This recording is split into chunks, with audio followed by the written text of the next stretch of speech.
Hey, what's up, guys? So this will be a honing video. I think this will be the first video in the series. Sharp Saturdays or Sharp Sundays or something. We'll figure that out. But try to do one honing video a week. I'd say on average I hone, not even because I need to hone. Like my Tuchmar here does not need to be touched up. But you know, I just like it's just something to do, and it's relaxing to me. And whenever I'm putting the metal on the stone and just going through the motions, you know, the sound really kind of it's kind of like a zen type thing. So anyway, that's what we'll do here. We have our Shobu. And our Tomo Nagura as well that we'll be making a slurry with. Like I said, this is the Tuchmar, and then we'll kind of go over some other things. I have some other things spread out around the table here. This is being recorded on the living room table. Like this thing over here is like the centerpiece for the living room table. I don't know, little, you know, crap that is in the bucket. But so yeah, like this isn't my wife's not gonna let me have this as the resting place for these videos, but for the time being, she's not here. So what does that mean? We could do what we want. The AC is on, central air, so you may hear that.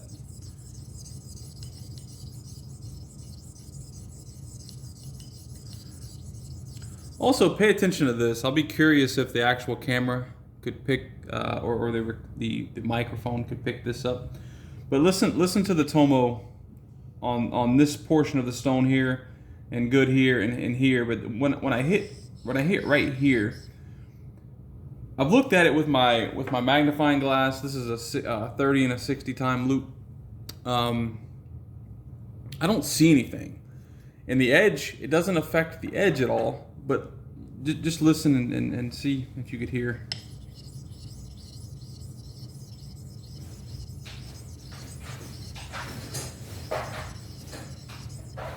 Well, you'll also hear the dogs, right? Because like the dog's cage is behind me, so nothing there. But listen here.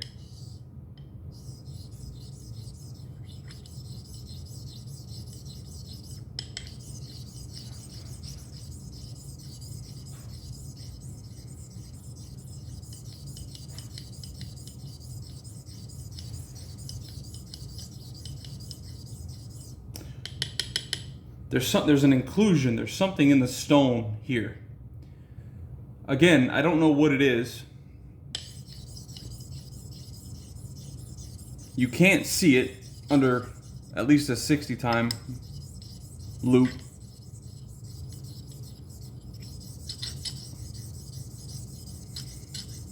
But it is there.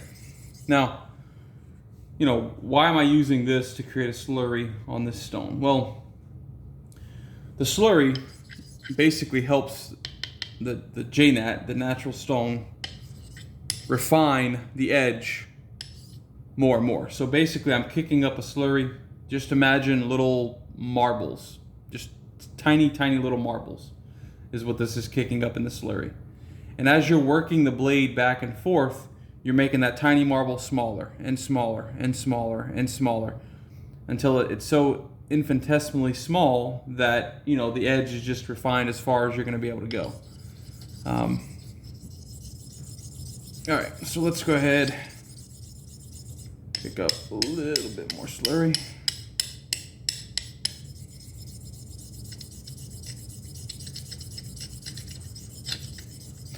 I've talked to Keith about the little tick or whatever it is that makes that noise right there.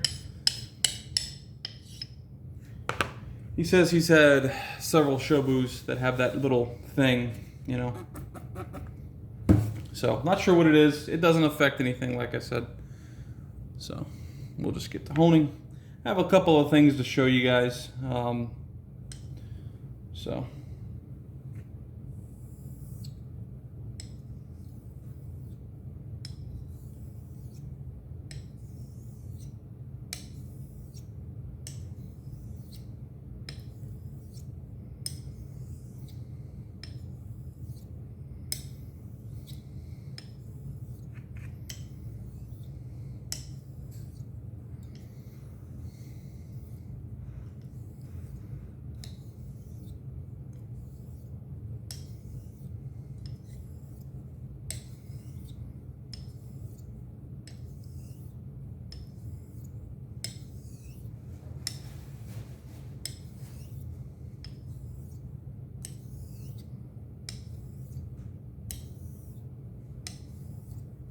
I normally do this in the bathroom with a little bit of running water in the sink. And I don't know, it just puts me in somewhat of a trance. I know in one of Keith's videos, he mentioned like,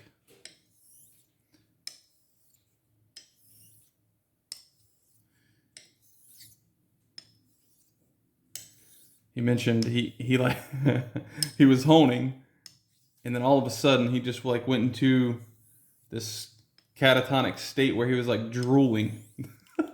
Now, I don't think I'll ever be at that state. Like I think I'll always be aware, but yeah. So honing on this is very nice. Like I said, this edge does not need to touch up, but just I was gonna hone something anyway, so I just figured, we'll just pull out the Tuchmar. If not, we'll just refine the edge a bit more. I'm doing slight rolls. So again, what a roll is for me is, I'm exaggerating this severely, but basically the edge and the spine, the spine are both contacting the stone here. And then I'm coming down. And then, about midway through the stone, midway through the blade, edge and spine are touching stone. And then I'm lifting up. And again, this is a severe angle, but the edge and spine on the toe are touching at the end. And then the same thing here, toe up, heel down. Basically midways equal. And then toe down, heel up towards the end. Again, that's a very severe angle that I was showing you on, but that's basically what I'm doing even when you don't realize that I'm doing it. I don't do it with every stroke. I do it with, I don't know, maybe 50% of the time, 40% of the time. And then you'll see me sometimes like do X strokes. These are X strokes. These are kind of like modified X strokes. Typical X strokes kind of go like, literal X's. Not mine. Mine are kind of modified.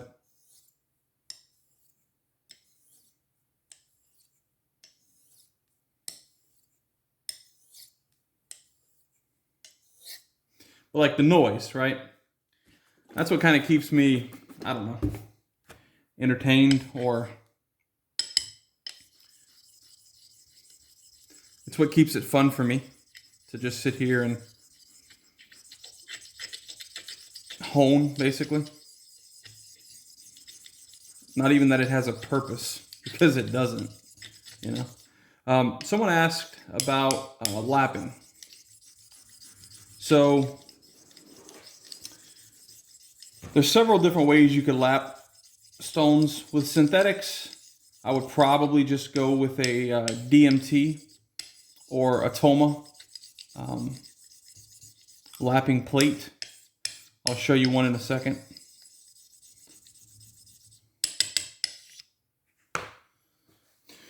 So what I have here is a Toma 400. And this is basically just a flat plate, smooth on one side. On this side, they attach diamond to this. And so this is a very worn plate, but this will still eat through any synthetic that I throw at it to flatten it very quickly. I rarely use it to flatten my Shobu. I will use this to flatten the Izuku because the Izuku is much harder than the Shobu. This will eat the Shobu alive. The Izuku actually gives this a good test, a good run for its money. How I do flatten my Shobu, and actually my arc here. This is my my black Arkansas, true black Arkansas stone. I actually purchased that from Dan's. That's where I get my Arkansas stones from. But what I'll do, instead of using the actual lapping plate, is I'll use SICK.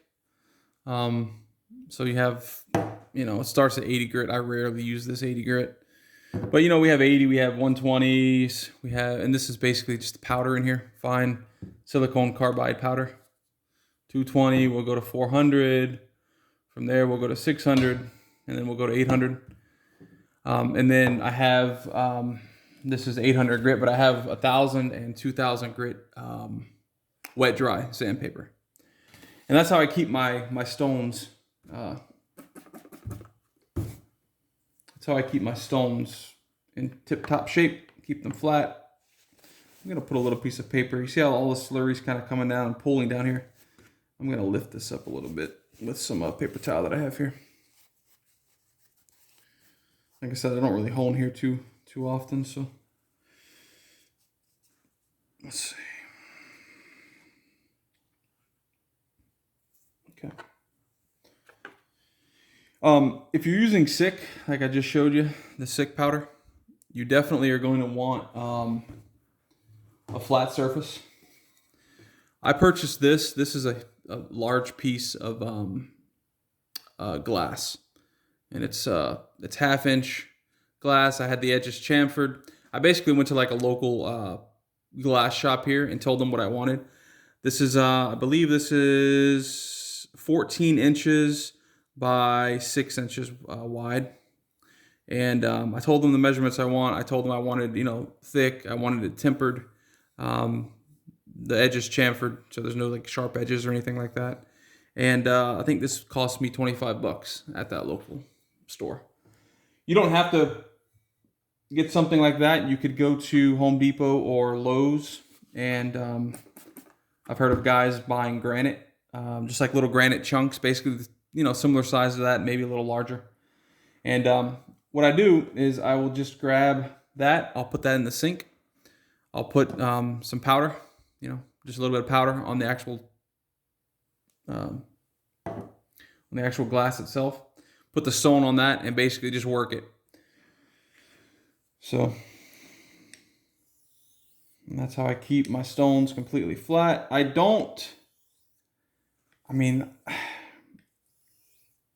not that big of a stickler for flat stones. Some guys will flatten their stones after every session. I'm not that bad. I see the benefit in a flat stone for sure. But I'm not going to avoid doing other things that I enjoy doing just to flatten a stone that has had 1 or 2 razors across it. So something else I've been doing recently was I've been sharpening all of our kitchen knives. And that's actually been working out really well. I'll set the bevel with my 400 DMT or Atoma. And then I'll go from that to my 1K, from my 1K to my Norton 4K, which is, like I said before, isn't really a 4K. It's about a 2.5, 3. And then from there, I'll go to the Norton 8K, which is about a 5K.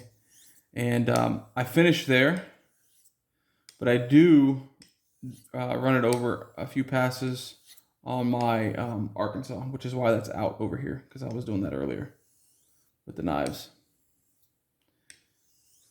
So nice and sharp kitchen knives. They're useless otherwise, right?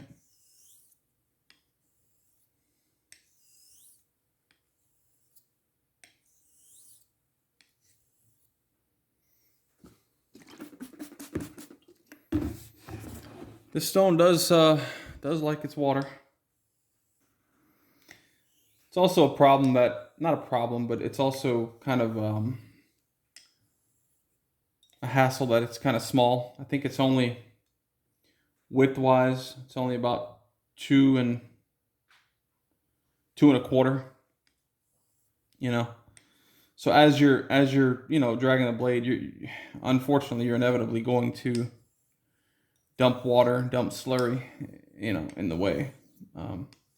Larger stones, you don't have that problem, but these little small ones. This and actually my Arkansas, The Arkansas is around the same. I think it's 2.5 as far as the width, but I have somewhat of the same problem there as well. But my 3-inch stones, I do not. So.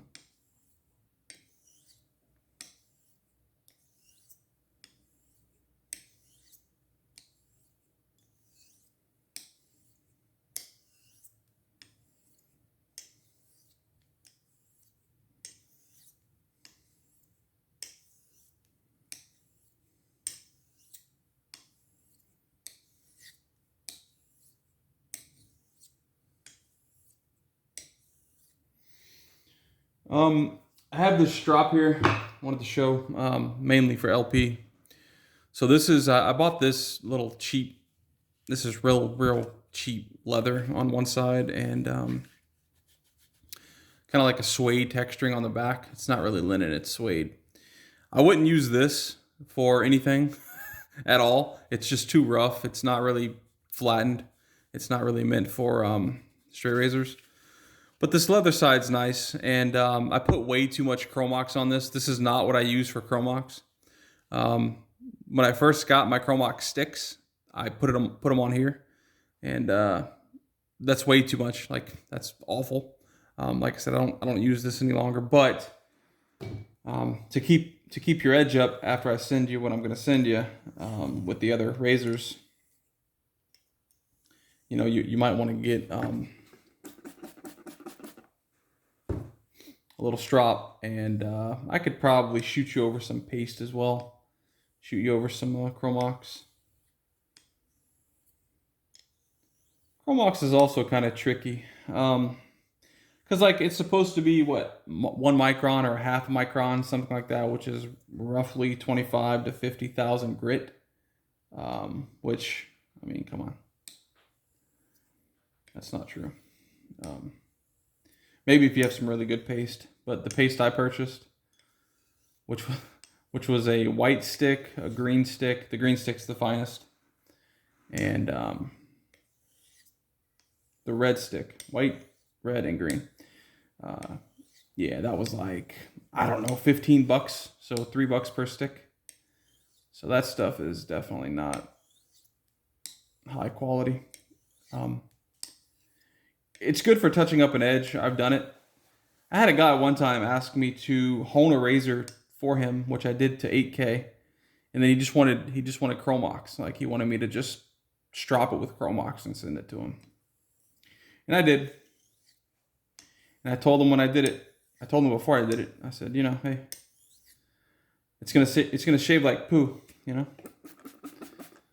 Use Chromox to not necessarily hone a razor, but just to like keep it up so you can get a couple more uses out of it. Best case, maybe 10 uses out of it, longer than you would have otherwise. You don't use it to like, maintain your razor. But anyway, I did it for him, sent it to him, and like I told him, he said, he told me it was gonna shave like crap. He said it cut the hair fine, it just wasn't smooth, and that's where it is. I haven't tested too much with Chromox. I mean, maybe if I went all the way up to like a natural stone or even a synthetic, my 12K Nanawa, and then went to Chromox after that. But I honestly think that the Chromox would degrade my Nanawa's edge. Maybe not. Like I said, I haven't done much testing with it, but that would be my assumption.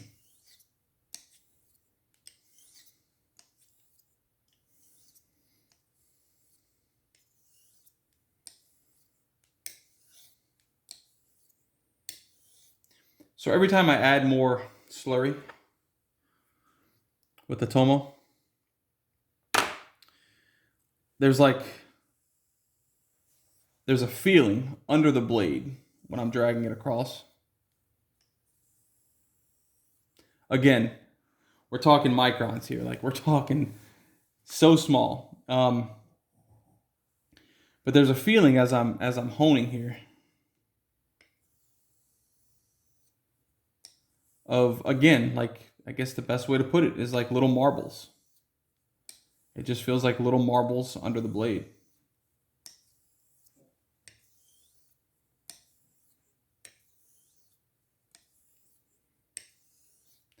And the more I sit here and work this slurry,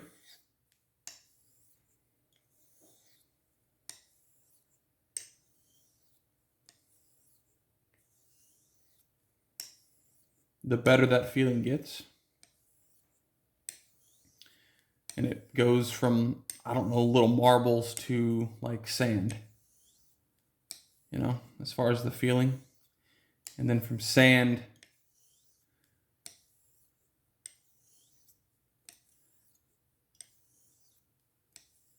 it like smooths out to just nothing.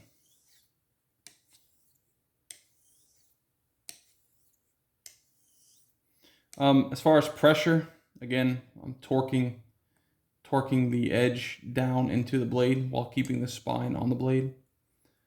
I'd say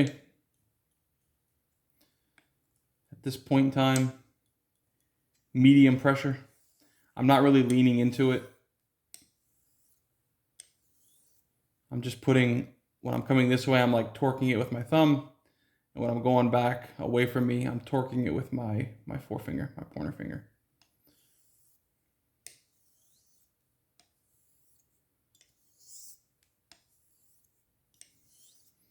And as I progress, and as I get to my stopping point, I do less and less pressure. So like even towards the end, and this didn't make sense to me for the longest time. You know, on the forums, people say, you know, how much pressure? How much pressure do you end on? And it didn't make sense for the longest time. I was told less than the weight of the blade. And you're like, what the hell? How does that even make sense? You know, less than the weight of the blade pressure. Okay. All right. Yeah, that makes no sense. Until, I don't know, maybe it was this year it clicked with me. Maybe, I don't know, early February, late February, somewhere around there. I don't know. February, March. It clicked. And it's like, you know, weight of the blade is just this, right? Like I'm just basically balancing the blade. So like if I were to do just this, you know, that's basically weight of the blade. I'm not putting any pressure. Less than weight of the blade is like still holding it, you know, still having complete control over the razor at all times. But like just like lifting up a little bit where like the razor is gliding on top of not necessarily the stone. It's not having complete contact with the stone, but it's like still grabbing the water and the slurry on top of the stone. And like that is less than the weight of the blade. It's difficult to explain until you sit here and do this for a very long time. And like I said, it took me over a year to really understand that concept. So we're breaking our slurry down at this point. You can tell on the edge, the slurry was like white whenever we first started, and you could tell here it's gotten a very dark gray color. And so that's what we're doing. We're kind of just breaking that slurry down finer and finer and finer until we're basically not honing with slurry at all, and we're basically just on the shobu itself. And that's where I finish up, basically. I finish up on the shobu. Just doing passes.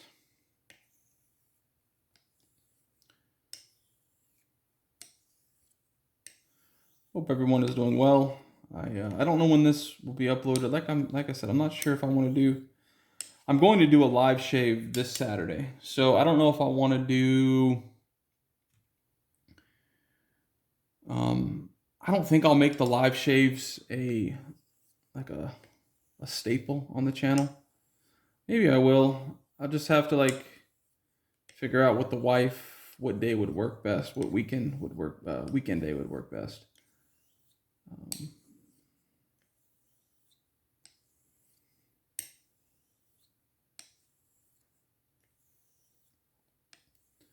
The undercut is very good.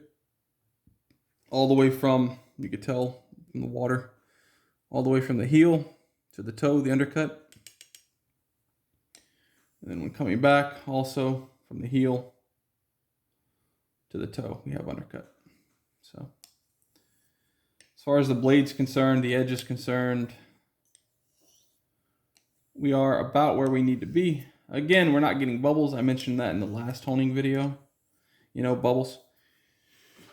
And that some guys look at the bubbles and they say, well, that's kind of the indicator of, you know, when you're finished. Well, that's not always the case. I had a couple of bubbles early on. I don't have any bubbles now. Bubbles don't mean anything. Undercut doesn't mean anything. They're all just tools that you use to figure out, you know, what's going on with the blade. The main thing is, you know, this right here, you know, these two things right here. My pointer finger, my thumb, that's resting on the blade, that's closest to the edge, and that's feeling. This is an extension of the blade, right? It's like feeling what the blade is feeling under this stone. Or on the stone, rather. There's no more grainy feeling. There's no marble, no sand, no... It's just a very smooth feeling at this point. There is very small trace amounts of slurry, bordering on no slurry.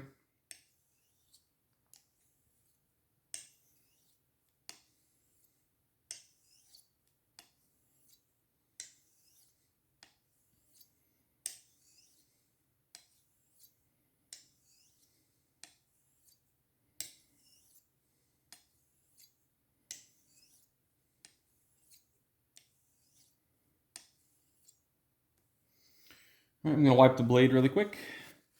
I will completely rinse the stone with water, and then we'll finish up on just the Shobu.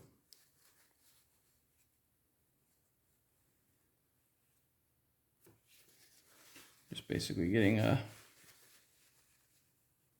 make sure you're not like rubbing the paper towel on the edge itself. I don't know if the camera's going to pick that up or not, but you can tell like I'm leaving a space there at the very, very edge.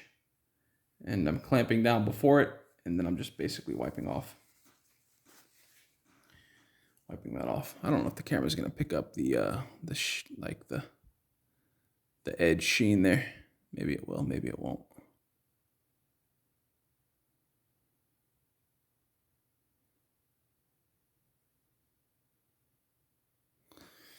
All right.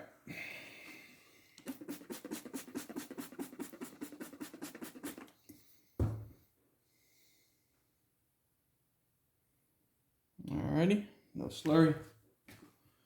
So we are going pure Shobu.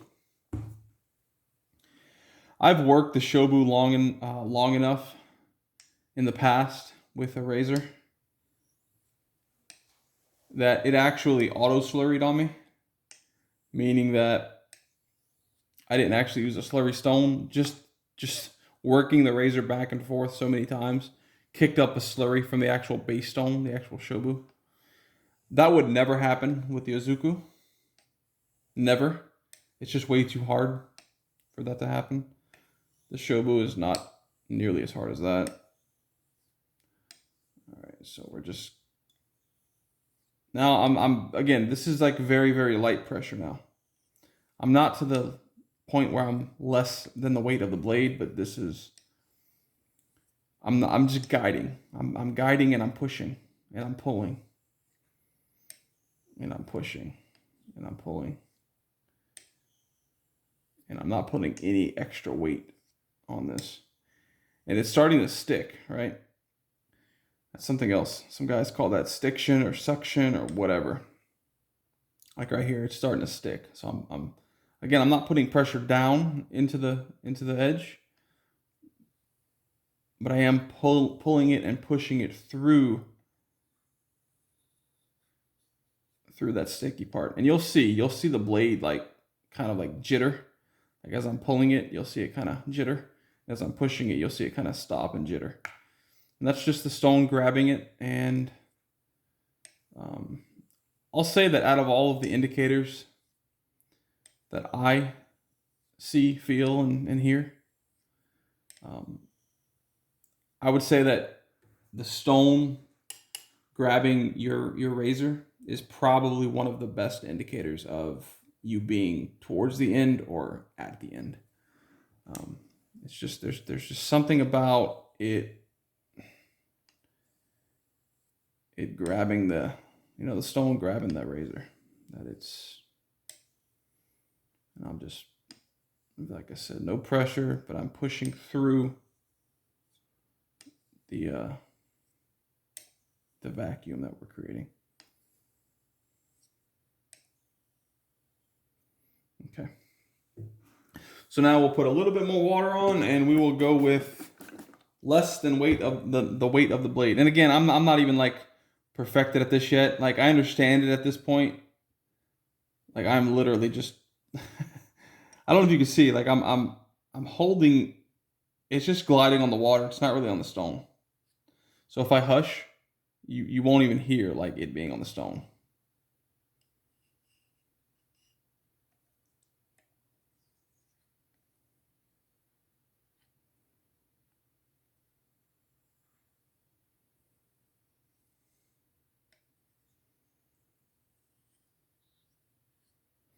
I'm doing my rolling strokes.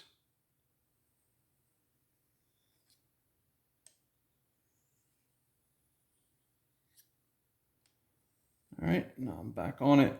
We're just gonna go a couple more passes. Very smooth.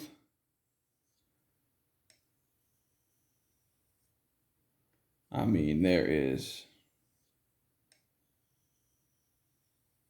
no sensation on my pointer finger here or my thumb or pointer finger over here. So it's just, this is as far as my Shobu can get this razor. As far as sharpness, this is as far as it'll go. All right, so let's go ahead and wipe off the edge, and we'll do a little hair test.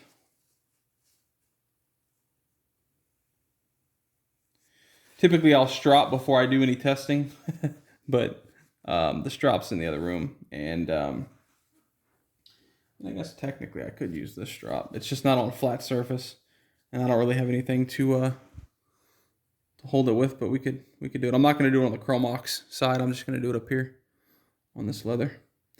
Basically, when you strop, you'll have an actual barber loop at the bottom here you'll hold, and then you'll have a loop up here that you'll have attached to your wall or your cabinet or something. So you won't have to hold it like I'm holding it here, but you want the strop taut, but not like as hard as you could pull it, right? Like, you want a little bit of looseness.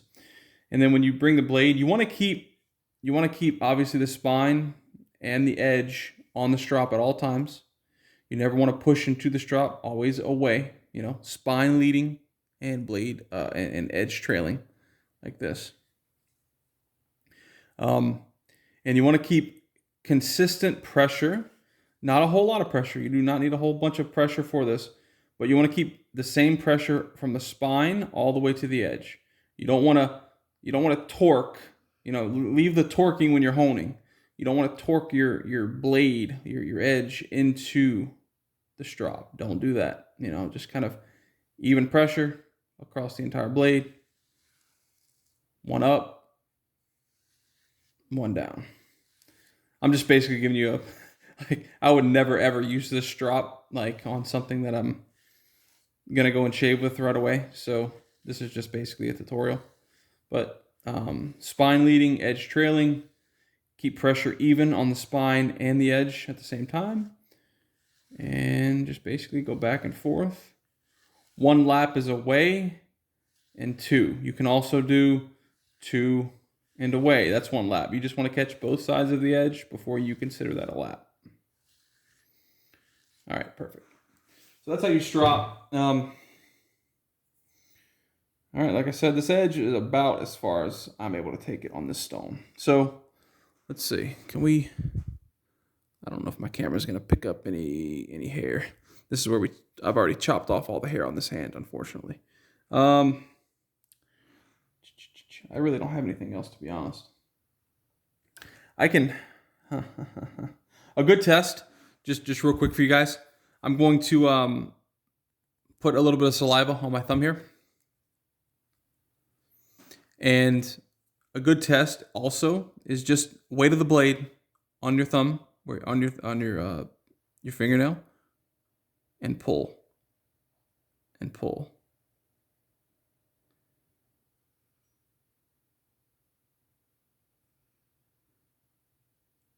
Now I checked it several places all along the blade on my thumb.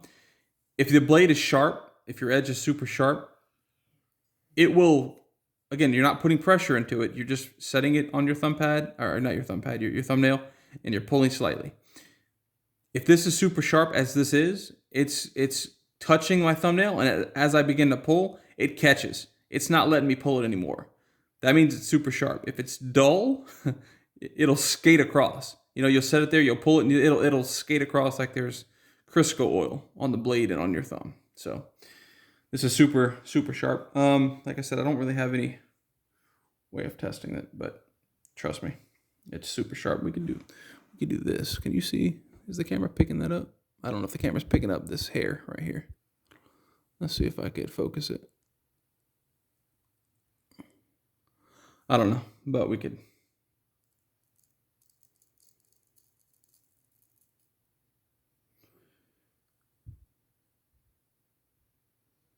That's all the hair. And now I have another bald patch right there where I went over it. That was no pressure at all. I was basically just, pushing the blade through my hair. I wasn't pushing down or anything. And that's what you want. If a blade's to the point where, I'm just trying to show you the hair, that's all. Yeah. If the blade's to the point where you have to put a ton of pressure, like you're having to, put a ton of pressure as you're shaving your face, you need to touch up that blade, either with Chromox or with some other paste, or rehone it. You do not want to put pressure on your face with a straight razor and then, pull it through your whiskers. There's a great chance of cutting yourself, number one. Number two is irritation. You'll have a terrible case of irritation. Let's see if we can get that edge glowing. Yeah.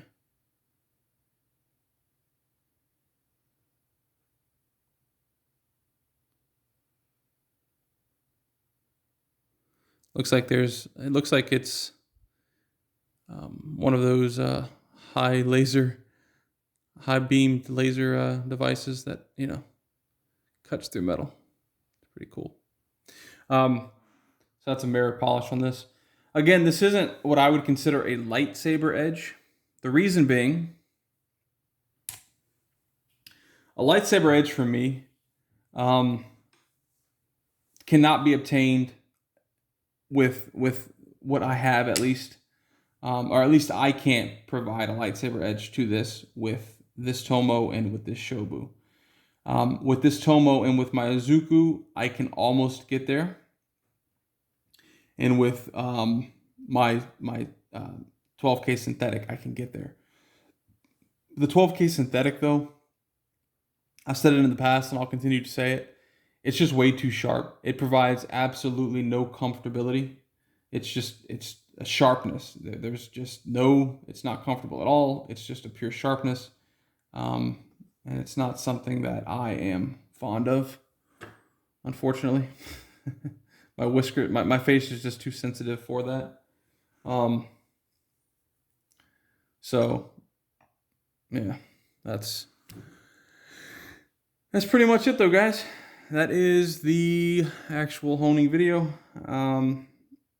Yeah, let me know in the comments, or shoot me an email on what you'd like to see. Questions that you have, I can answer them. I'll always say, don't just take one person's word for it. Number one, whatever you hear and you think is true, try it yourself. That could be difficult with, a $500 stone or, things like that. I understand. But don't just take it from me. Don't just take it from someone else. Do more research than just what one person tells you, and compile all of that research. And then, the best thing to do, like I said, is just to test it yourself. If you don't test it yourself, you know, you're doing yourself a disservice, because, you know, you can listen to people all day, but without doing it yourself, especially for people that are hands-on, like I am. I'm a hands-on learner. Without doing it, I could watch videos on it all day. I'll never understand it. You know, I'll never truly understand it. So, all right, guys, that is it. I hope you enjoyed. Like I said, in the comments, leave me some tips, pointers, whatever you want to see, some questions. If you haven't already, give me a little thumbs up. And yeah, that's pretty much it. I believe I showed you everything I wanted to show you. I have, like, you can't see it on camera, but I have things spread out all over the place on this table that I showed you. Like the glass, the leather, the Dan's case, this stuff, the sick powder, the wet and dry, and my 400 Atoma. So, all right, guys, see ya.